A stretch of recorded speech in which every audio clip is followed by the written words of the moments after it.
થોળિયાળીમાં સાંથણીની જમીન મુદ્દે સરકાર સામે રજૂઆતો કરી હતી. માતા પુત્રે જમીન મુદ્દે મામલતદાર કચેરીના પરિસરમાં ઝેરી દવા પીધી.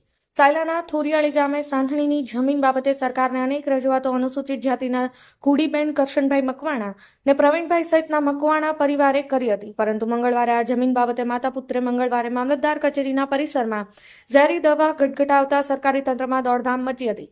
ભોગ બનનાર માતા પુત્રને સાયલા બાદ સુરેન્દ્રનગરની ગાંધી હોસ્પિટલમાં સારવાર માટે લાવવામાં આવ્યા હતા.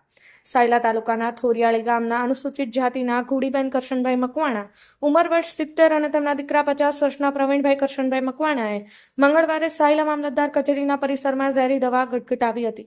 આ બાબતે પ્રાપ્ત થતી માહિતી મુજબ થોરિયાળી ગામના 1957 સર્વે નંબરમાં મળેલી સાંથણીની જમીન બાબતે સરકાર સામે અનેક રજૂઆતો પ્રવીણભાઈ મકવાણા અને તેમના પરિવારે કરી હતી. પરંતુ કોઈ હકારાત્મક કાર્યવાહી ન થતા પ્રવીણભાઈ કરશનભાઈના પરિવારે તારીખ 17 ફેબ્રુઆરી 2025ના રોજ સરકારને આ બાબતે કોઈ ઝડપભેર કાર્યવાહી કરવામાં ન આવે તો તારીખ 21મીએ આત્મવિલોપનની ચીમકી આપી હતી.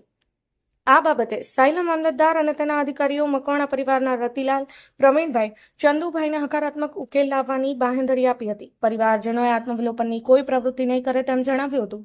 પરંતુ તારીખ 23 ફેબ્રુઆરી 2025ને મંગળવારે અચાનક માતા ઘુડીબેને તેમજ મામલતદાર કચેરીના પરિસરમાં પ્રવીણભાઈએ ઝેરી દવા ગટગટાવતા અધિકારીઓને દોડધામ મચી ગઈ હતી. જ્યાં પ્રવીણભાઈ અને તેમની માતાને સારવાર માટે સાયલા દવાખાને અને વધુ સારવાર માટે સુરેન્દ્રનગર લઈ જવાયા હતા. સાયલા પોલીસને જાણ થતાં કાફલો સાયલા દવાખાને પહોંચ્યો હતો.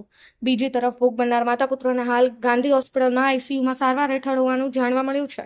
તેમજ મોટી સંખ્યામાં દલિત સમાજના આગેવાનો સહિતનાઓના ટોળે ટોળા હોસ્પિટલ ઘસી આવ્યા હોવાની વિગતો બહાર આવી હતી.